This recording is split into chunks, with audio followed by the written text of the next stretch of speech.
देखें, एक करप्ट आदमी, दुनिया में साबित किया हुआ करप्ट आदमी आसिफ जरदारी, दुनिया में उसके ऊपर लिखा हुआ कि मिस्टर 10%, मजमून लिखे हुए हैं, फिल्में बनी हुई हैं उसके ऊपर।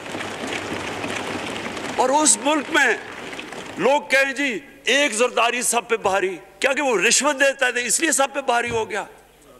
क्या ये है हमारा मुल्क? दूसरी तरफ देखें, दूसरी तरफ यहां बैठे हुए हमारा लीडर नवाज शरीफ। और नवाज शरीफ एक डाकू, मुल्क को 30 साल से लूट के मुल्क से बाहर भागा हुआ है, झूठ बोल के बाहर भागा हुआ है। सारे मुल्क के सामने हमें कैबिनेट में हमने 6 घंटे में बताया जी उसको ये भी बीमारी है, उसको ये भी बीमारी है, उसको ये भी बीमारी है, वो शायद वो जहाज पे भी ना चढ़ सके, वो शायद मर जाएगा।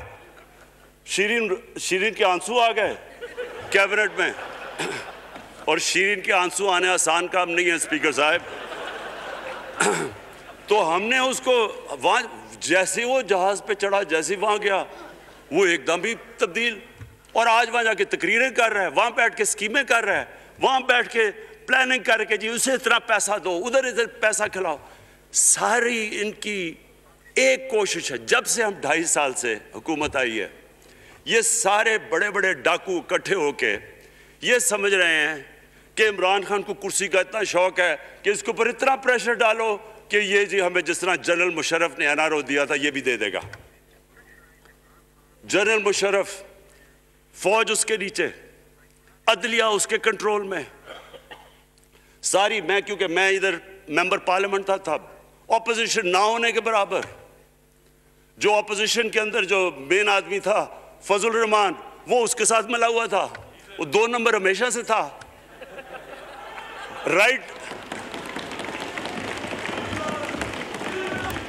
और वो आदमी जिसके पीछे अमेरिका उनकी जंग लड़ रहा था, सब कुछ, वो इनके प्रेशर में आके इन दोनों को एनआरओ दिया। और इतना बड़ा इस मुल्क के ऊपर उसने जुर्म किया है। इन दोनों ने आके एनआरओ लेके दोनों हाथों से मुल्क लूटा। उसके बाद दोनों ने इस मुल्क के ऊपर 4 गुना ज्यादा कर्जा चढ़ाया। स्पीकर साहब,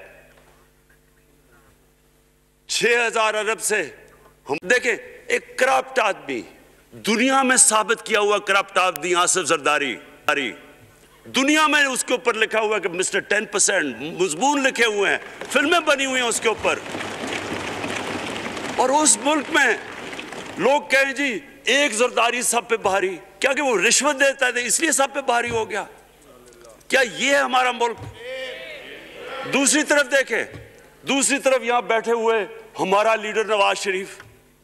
और नवाज शरीफ एक डाकू, मुल्क को 30 साल से लूट के मुल्क से बाहर भागा हुआ है, झूठ बोल के बाहर भागा हुआ है। सारे मुल्क के सामने हमें कैबिनेट में हमने 6 घंटे में बताया जी उसको ये भी बीमारी है, उसको ये भी बीमारी है, उसको ये भी बीमारी है, वो शायद वो जहाज पे भी ना चढ़ सके, वो शायद मर जाएगा। शीरीन के आंसू आ गए कैबिनेट में, और शीरीन के आंसू आने आसान काम नहीं है स्पीकर साहब। तो हमने उसको वहां, जैसे वो जहाज पे चढ़ा, जैसे वहां गया, वो एकदम ही तब्दील। और आज वहां जाके तकरीरें कर रहा है, वहां बैठ के स्कीमें कर रहा है, वहां बैठ के प्लानिंग करके जी उसे इतना पैसा दो, उधर इधर पैसा खिलाओ।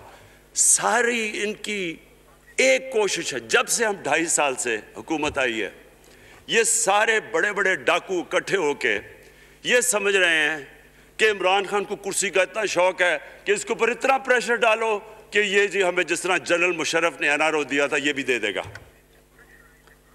जनरल मुशर्रफ, फौज उसके नीचे, अदलिया उसके कंट्रोल में सारी। क्योंकि मैं इधर मेंबर पार्लियामेंट था तब, ऑपोजिशन ना होने के बराबर।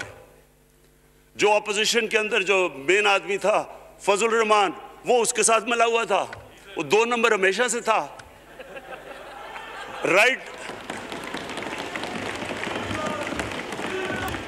और वो आदमी जिसके पीछे अमेरिका उनकी जंग लड़ रहा था, सब कुछ, वो इनके प्रेशर में आके इन दोनों को एनआरओ दिया। और इतना बड़ा इस मुल्क के ऊपर उसने जुर्म किया है। इन दोनों ने आके एनआरओ लेके दोनों हाथों से मुल्क लूटा। उसके बाद दोनों ने इस मुल्क के ऊपर 4 गुना ज्यादा कर्जा चढ़ाया। स्पीकर साहब,